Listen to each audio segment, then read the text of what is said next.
On Hot Copy this morning, deliberations continue at the lower house for the proposed 2023 budget. And joining us, he is back on Headstart from the Senate. And now to the lower house, we have House Deputy Speaker Ralph Recto. Congressman, good morning to you. Good morning, Karen. Thank you for having me. Thank you for being back on Headstart. Now you are Deputy Speaker. Before I ask you about the budget, I want to get your reaction on the stocks, the sacks of sugar that have been found in different areas in the last few weeks, and suggestions that possibly a tariff on imported sugar be implemented. What are your thoughts, sir? Yes, I'm in favor of that. I think we do import a lot of stuff, and sugar one of them. And to protect our farmers, I think you impose a tariff. At the same time, the prices would be cheaper for consumers. Okay, and were you surprised? What are your thoughts on all the sacks of sugar that's been found in different warehouses? You know, I've not looked at the total data on how much we produce. I don't have it with me right now. But suffice to say is that we do not produce what we consume. Meaning to say we consume more than what we produce. And therefore, it is necessary, really, to make imports. Now, I also did mention that finally, the President is Secretary of the Agriculture Department, and there is a significant increase in the budget of the agriculture sector in general, which is good because we are one of the most food insecure countries in the world. And it is necessary that we increase production. Whatever it is that we need to do to increase production, we have to do that. And finally, the budget of the agriculture sector is increased by roughly more than 40%. All right. Now let's move on to the 2023 budget. You flagged 588 billion pesos in request funding for unprogrammed appropriations for 2023. So explain what is problematic about this number and the fact it is unprogrammed. Well, first and foremost, Karen, every time you read in the papers, you go to social media, you go to the DBM website, the budget is often quoted to be roughly about 5,280 billion. No? But frankly, there is another portion in the budget called the unprogrammed funds, which is roughly 580 billion. It is huge, okay? And in the past, the unprogrammed funds were last year, it was less than half of what is being proposed this year. Something like 120 billion. They're about 200 billion, if I'm not mistaken. The previous year, maybe 120 billion. No? And now it's already about 580 billion. And it is found in one page of the voluminous budget submitted to Congress. No? So 580 billion is a huge amount. And if you take a look, there are no details. It's just one-liners, lump sum appropriations. No? It is a standby authority for the president to spend. In effect, we are allowing the president to spend roughly 5.8 trillion and not 5.2 trillion. And correspondingly, it includes his ability to borrow the difference of the 580 billion, the unprogrammed fund. So I'm not against it. All I'm saying is that let's provide more details. Where is this money going to be spent? Which infrastructure projects, which social projects are we going to be funding next year? But the irony is unprogrammed funds, the funding from that is supposed to come from excess tax collection. That's correct? Excess revenue. It could be either tax collection or borrowings. All right, or borrowings. Because I think in the past year, one of those things that you've flagged is even if tax revenues were down, is the unprogrammed funds were still distributed or disbursed. That is correct. That is correct. Isn't is that illegal? No, it's not illegal because it is in the special provisions in the budget. It is allowed that once certain loan agreements are perfected, then it triggers that you can spend this amount. Okay, all right. Even if tax revenues are down, there is no excess, you can still disburse unprogrammed funds. That is correct. Okay, so the problem now is the lack of transparency of unprogrammed funds. Is that fair? That is correct. So what kind of detailing would you want? I saw in the list very general terms like support for infrastructure. Support. Those were the words. Correct. What does it say? Support for infrastructure projects and social programs, 149 billion. Yeah. One line lang yan for 149 billion. Okay? Meron din support to foreign assisted projects, 308 billion. Yeah. And Okay. what does that mean? What does support mean? That's what we're asking the DBM. We're asking the DBM. Okay. Well, what are we going to fund? What projects? Are these railway projects? So let's make a list of which projects are we going to be funding. But shouldn't that be in the shouldn't that be in the DOTR project, if that's the case, in the DOTR budget? There is a DOTR budget which is actually programmed, meaning to say that they perfected, they're already implementable in effect. Okay, so the unprogrammed fund is not necessarily readily implementable. Okay. All right. Now, is the unprogrammed? It is a standby authority to spend. Yes. Yeah. So, is the practice of putting unprogrammed funds in the budget a good practice? I'm not against having the unprogrammed funds, frankly speaking, especially for next year, because next year the budget is very conservative. The budget essentially is flat or maybe even negative because of negative growth because of inflation. Yeah. Okay. And now we want the economy to grow based on the plan, essentially. You want the economy to grow by 7% on the average for the next 6 years under the administration of President BBM to reduce poverty incidence to 9% at the end of his term. That is the general direction. That is the general plan. Now, you need to grow 7%. Now, if the budget next year essentially is flat as far as the program appropriations are concerned, then government will not be stimulating the economy. Okay? And then you have an unprogrammed, which is the growth potential in the budget. So I'm not against the unprogrammed funds, no? But all I'm asking for, all that we in Congress are asking for, is a more detailed explanation of where do we spend this unprogrammed fund. Remember, it is easy to authorize the spending. Yes. It is easy for Congress to pass the budget.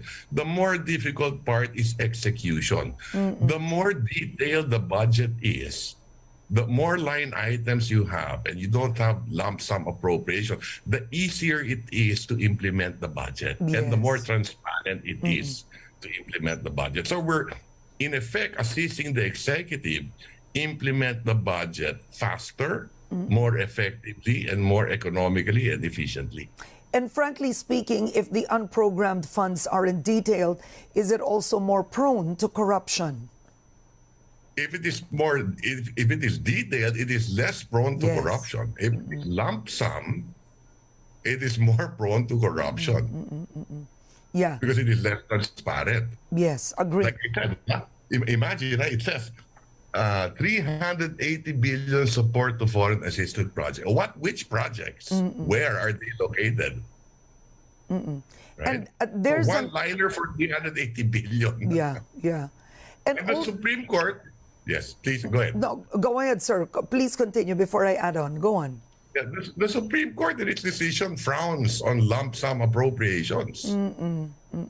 In fact, they've decided, they've told Congress to do the executive line item. Okay. And in your notes, actually, which I've read in some interviews, there's also a 5 billion peso budget unprogrammed for the modernization of the AFP.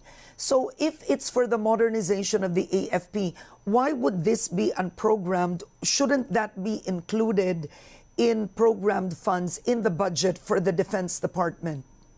there is an item in the Defense Department, 40 billion lump sum also under program for defense for our defense. So that needs to be line item too. Yes. That is in the program. Now, in addition to that, there is 5 billion in the program, which is also a lump sum appropriation. But the purpose is good. We are not against the purpose of investing in our defense capability. But what are we purchasing? And from whom are we purchasing? Remember the last year, we tried to purchase helicopters from Russia, if I'm not mistaken, and we paid 2 billion. We can't get back that money, right? Yeah. Okay. Now, would it make a difference instead of actually requesting for a 5.26 trillion peso budget is an actual request of 5.8 trillion? Would that make a difference? Yeah. Yeah, essentially that's what we're going through right now. Yeah. In fact, what the executive is asking for is a spending authority of 5.8 trillion, not what is quoted in all the papers of 5.2. Or when we discuss the budget. You know, every year I've been trying to educate the public on this. There is an unprogrammed fund, di ba? Nung araw, hindi napapansin yan. Nung araw, hindi masyadong ginagastos yan. But over the years, government has started to spend what we put in the unprogrammed. And every year, we ask for details of the unprogrammed. Not only the unprogrammed, but the program. In the program funds, there are, I've identified maybe about 400 billion or more pa that I think needs more details. So, Deputy Speaker, when you say this, you mean that media should frankly be quoting that the budget request is 5.86 trillion, not 5.26 trillion. That's to include the unprogrammed funds. Yes, that is correct. Okay, all right. Now, how would you describe the budget on its face? They say that this budget is meant to be for economic recovery. Is that what you see? Yes, like I said earlier, number one, it is important to do line items so that we can implement the budget as effectively, as efficiently, as economically as possible. The program funds in the budget today are essentially flat. So they're not really growth inducing in that respect because it's flat. No? And if you take into account inflation, you're spending less next year than this year, in effect.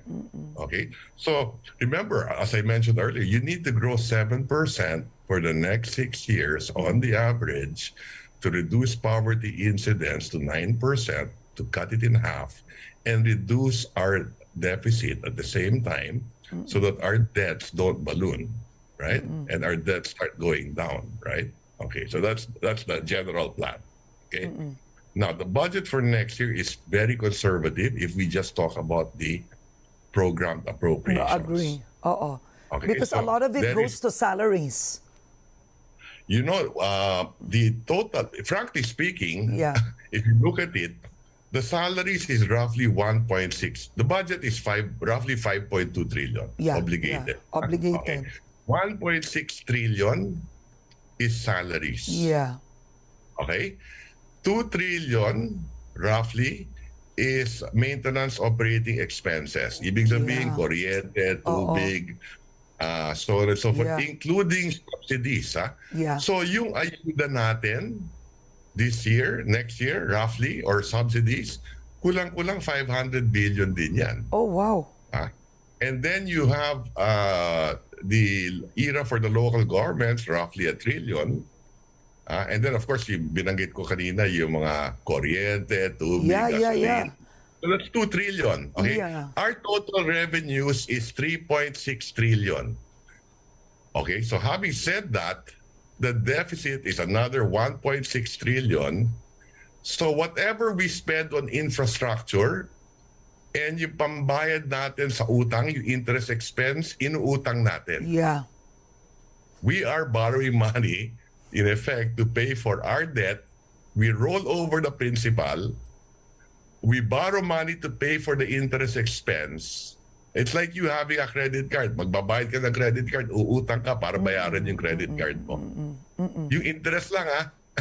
Yeah. Okay. And whatever reinvestment on capital outlay, roads, bridges, so on and so forth, that's roughly 1 trillion. Inuutang din natin yan. But, you know, I'm not against borrowing money because we have the capacity to pay. We're okay. The interest rates today on the average, based on the budget submitted, we're paying something like 4.7% interest. Okay, on our debts, on the average. Okay, that's relatively cheap. So I don't mind borrowing more. Okay, because we can pay for it. The idea is to make the economy grow at a faster rate than your debt is growing. Diba? So if our debts increased by 5%, but your economy grew by 10, edi panalo ka pa. So that's the idea. Okay, so I wanted to ask you, given that by memory, you already know how the budget is divided and where it will be spent, are there priorities that you feel should be given to the 2023 budget to make the economy grow faster? For example, I do know there's more funding for the DOTR. The DepEd, of course, still has the biggest chunk. But should we be more innovative and creative in where we put our money, how we spend our money, sir? Definitely. And like I said, planning the budget carefully, like doing line items so that you know exactly what you're going to spend on is a good start. Now, you mentioned DOTR. Unfortunately, yes, there's a significant increase in the budget of the DOTR. And the DOTR is such an important department as far as infrastructure is concerned, no? Okay. And transport, no? Unfortunately, the DOTR has a dismal record insofar as implementing projects. Okay. Now, there is a co-report that highlighted 1.6 trillion over the past years that the DOTR has not been able to spend. So every year since 2016 or 2017, in the Senate, we've called this out. Okay. Now, the budget next year is about the DOTR's budget, 150, 170 billion, thereabouts. More than 100 billion increase, essentially for 3 projects. I don't expect them to spend. Let's say, for example, for the subway in Metro Manila. And I support the project, okay? But I don't think that they can disburse 35 billion next year. So what can we do? Sayang naman.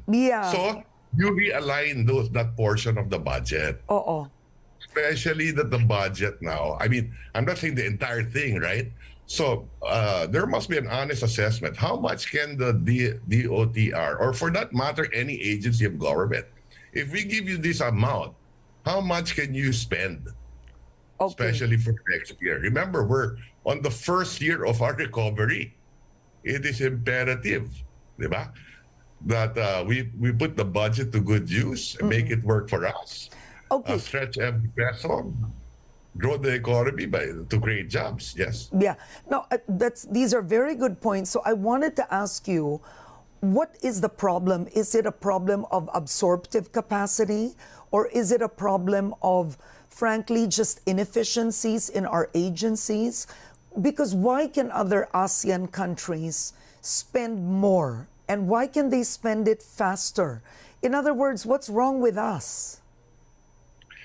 You're correct, Karen. I think, if I had my way, I'd had a Ministry of Construction. Okay. So I think the DOTR, I think we have too many departments, frankly speaking. That's why I'm in favor of right-sizing. Okay, I think that the DPWH has a better, track record. A better track record in terms of spending. Okay. And they're all over the country. You have district engineers, you can bid out projects in every part of the country. Kaya mas mabilis. Okay. So, total naman, yung DOTR, many of them are airports, seaports, railways. Many of them are civil projects. You need civil works. You need engineers. So Japan, if I'm not mistaken, has a Ministry of Construction. I see. Their public works and their DOTR is one and the same, if I'm not mistaken. No? So all I'm saying is that we need to beef up our engineers, our people in the DOTR. I think we do outsource a lot of things, pati mga feasibility studies, so on and so forth. I don't think we have enough engineers there, transport engineers, so on and so forth. And that's why, their record has been dismal. Yeah. Over the year. Yeah. No? So next year, their budget, 150, 175. I have it somewhere here. But yeah. I think it's 175 billion. I was looking at my notes too.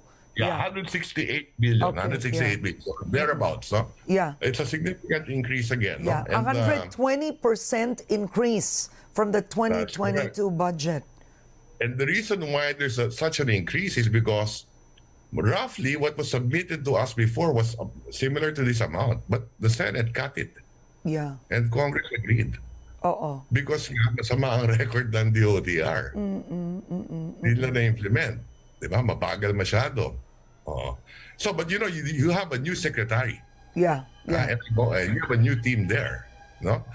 I think you have fresh eyes there in the DOTR who probably have fresh ideas too, who came from the private sector.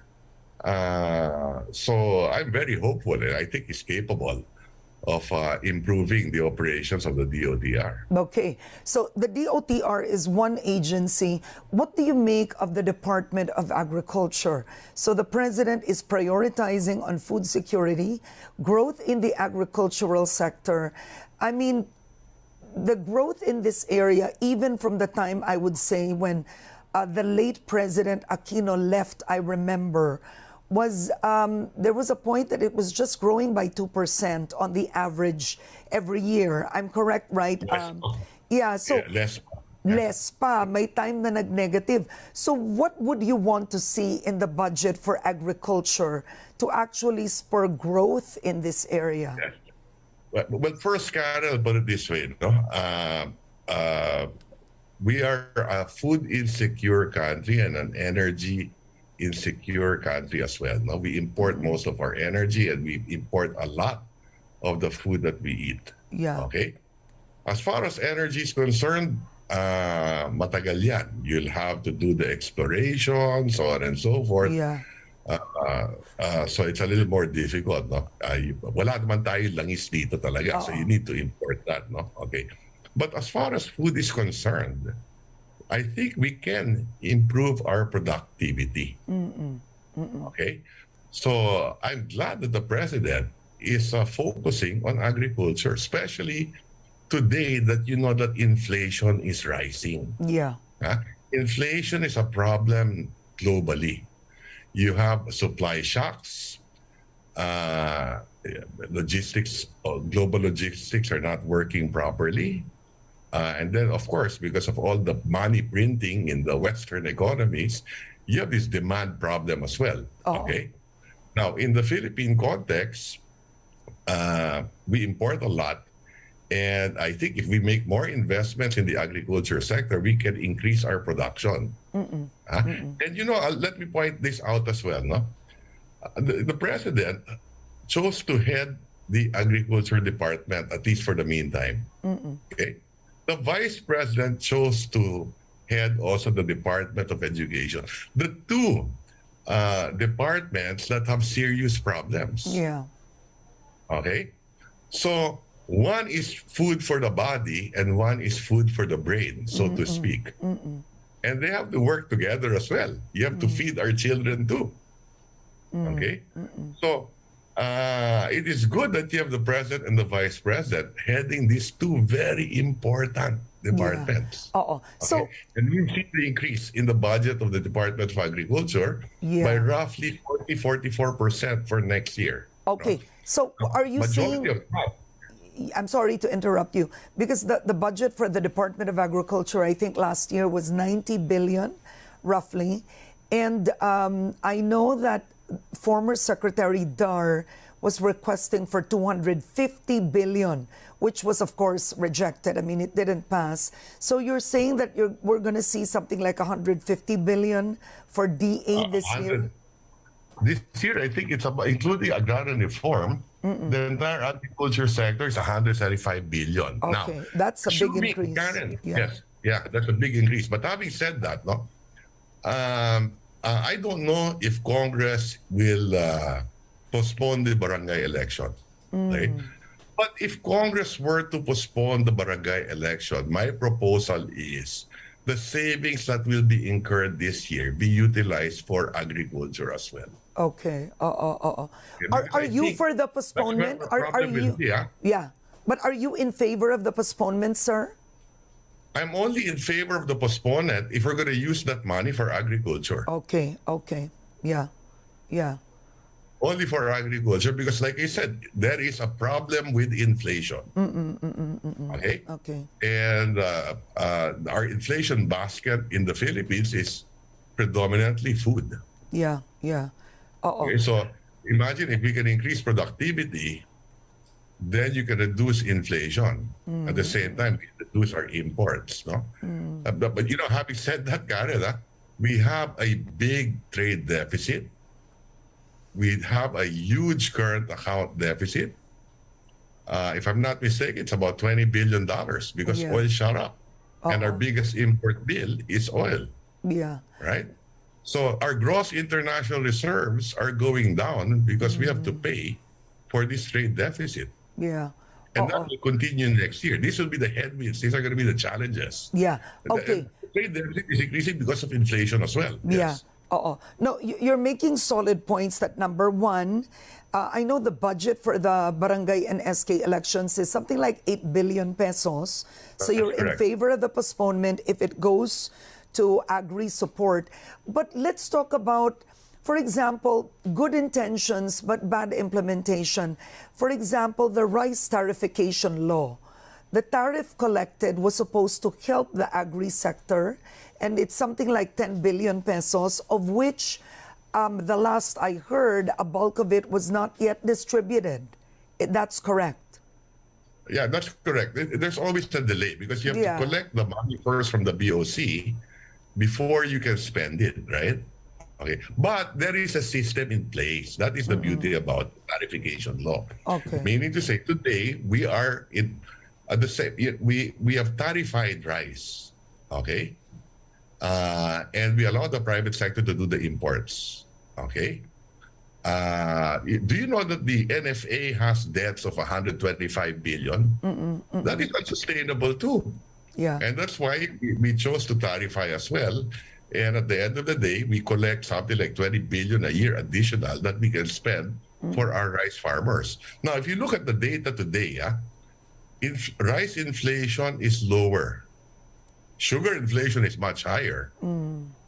Right? Okay. And you believe it's because of the rice tariffication law that helped? For sure. Yeah. Nakatulong yun. For sure. Now, ang nakinabang dyan, yung consumer. Remember, it's always between the consumer and the producer, whether it's sugar or rice. Okay.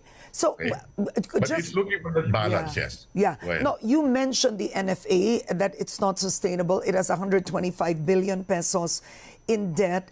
But I know that the NFA, there's a revival of the NFA somewhat, right, under the term of President Marcos Jr. So there were issues about the NFA. For example, the NFA should be buying from our local farmers.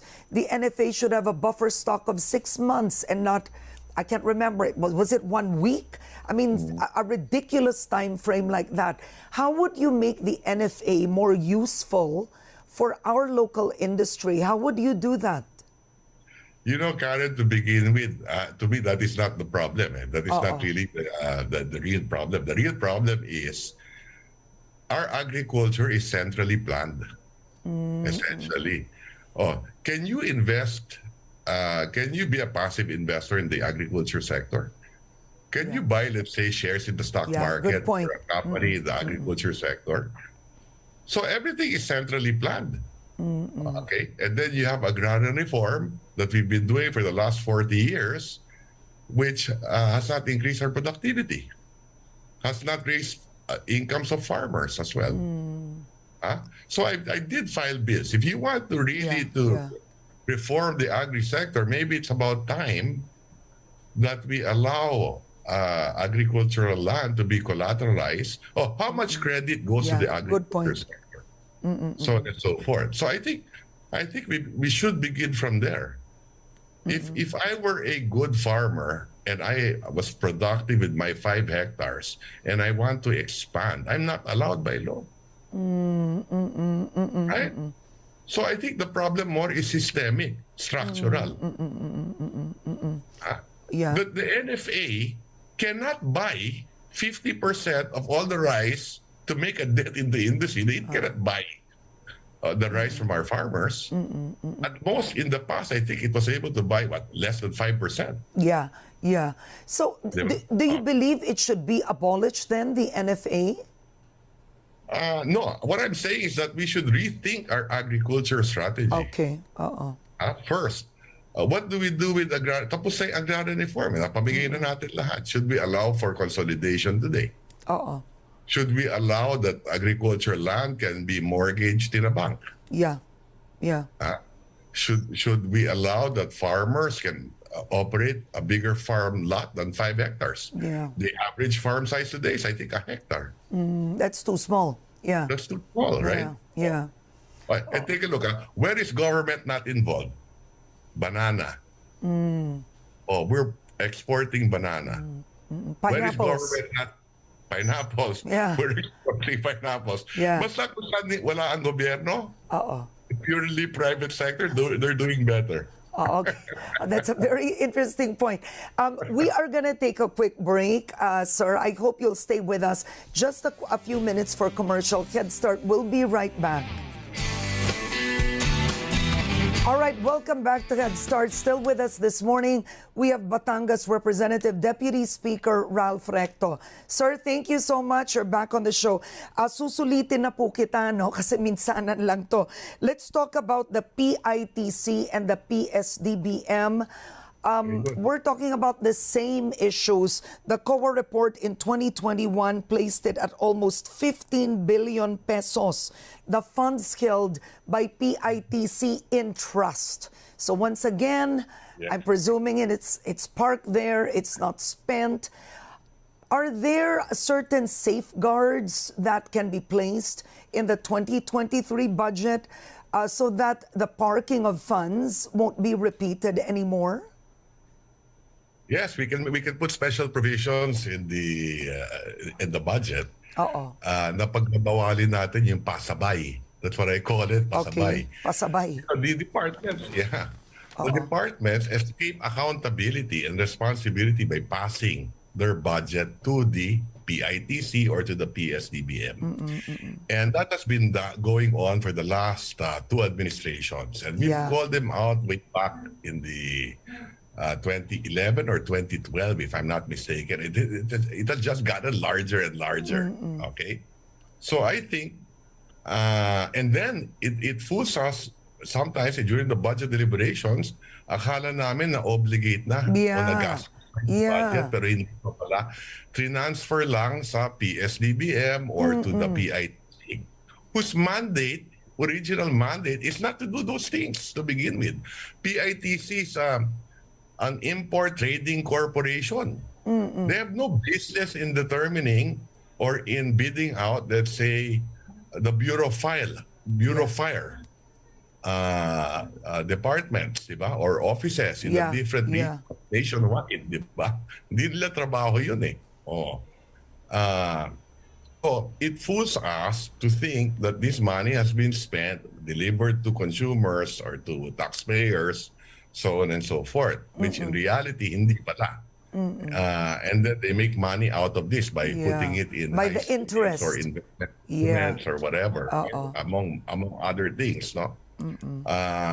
So yes, you can put a provision in the General Appropriations Act, a general or special provision that says that they're not allowed to transfer these funds to PITC or to PSDBM. Okay. Now, another question discussed right now in the Senate is it time for charter change? I know if you were there, you would be in this discussion as well. The Constitution is blamed for the lack of foreign direct investments. It's been called restrictive, oppressive by some sectors. What are your thoughts, sir? Good question.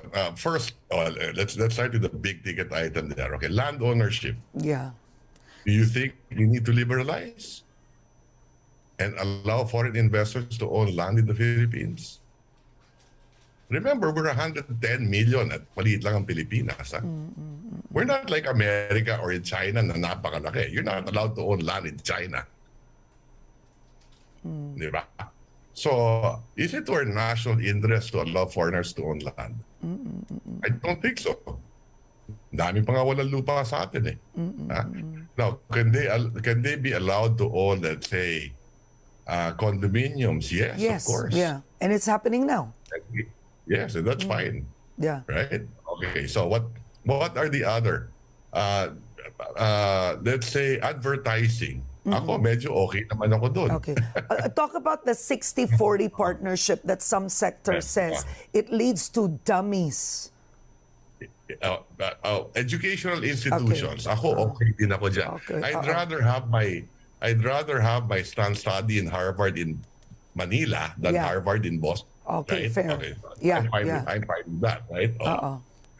So on the education. Now, we've already passed the amendments to the Public Service Act. So we're allowing already 100% ownership of certain industries. So no need to amend the Constitution as far as that is concerned. In fact, I think we're too liberalized because we agreed that foreigners can own 100% of telecom. When I think that should be limited to 60-40. Why? Because it's of national security. How interesting. You're the first.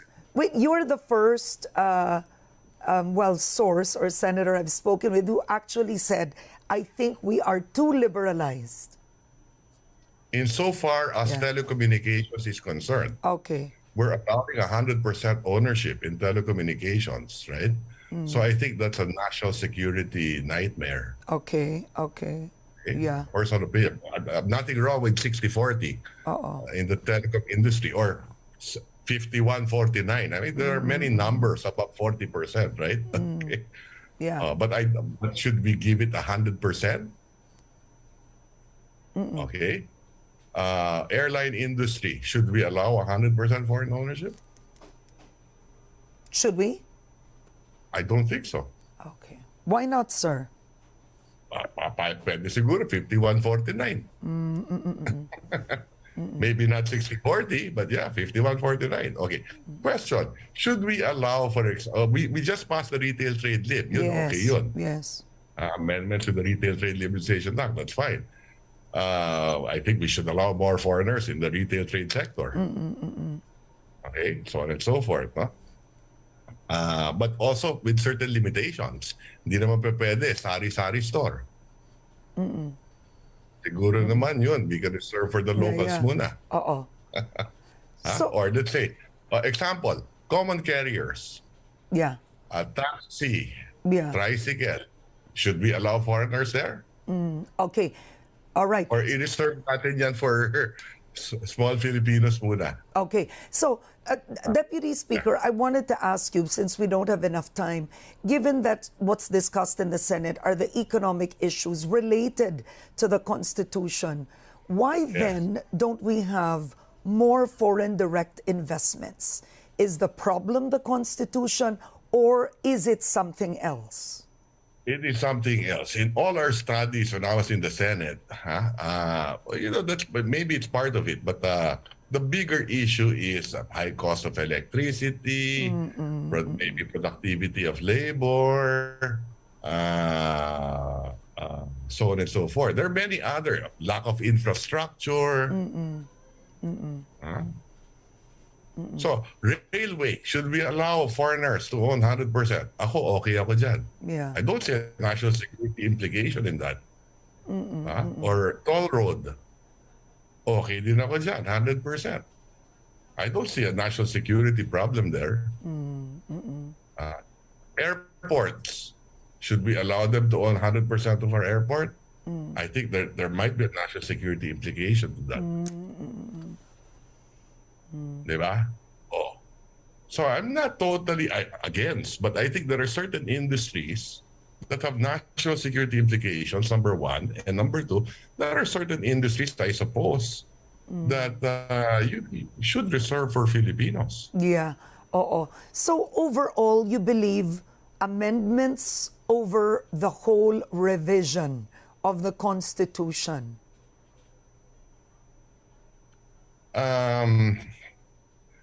Well, you know, I'll put it this way. Hindi naman mangyayari yan, yung amendment to the Constitution, kung hindi papayag ang executive to begin with. Oo. Okay? These things emanate from the executive. So what is the purpose of the executive? Is it economic? Is it political? Is it both? Diba? Oh. Are there talks also for a unicameral parliamentary or federalism in the past? Diba? Oh, ako tingin ko, you don't need to federalize. Yeah. It's just another layer in the bureaucracy. Your operating expenses will just go up. That means taxes will go up. Okay. All right. And another thing, I guess, is in the period where you need to focus on economic recovery, is it the time to actually talk about this? Is the other issue there? Correct. I think the most important is the budget to begin with. Yeah. Because the government is what, 25% of the total national economy. That is the contribution of government to the entire GDP. Okay, national and local and GOCCs. So having said that, we are now debating 5.2 to 5.8 trillion for next year. We will be borrowing 1.6 trillion. If we spend the unprogrammed plus another 600, that's 2.2 trillion. Diba? And can we attain in this environment of high inflation for maybe a few years to come globally, can we really attain a 7% growth rate next year? All right. With all the heritage. Yes. And I'm going to leave you with that question for now until we speak again. But it's a pleasure to speak with you, sir. As always, it's very informative and insightful. Thank you so much, Deputy Speaker Congressman Ralph Recto, for joining me this morning. Thank you. Thank you very much, Karen. All right. You take care, sir.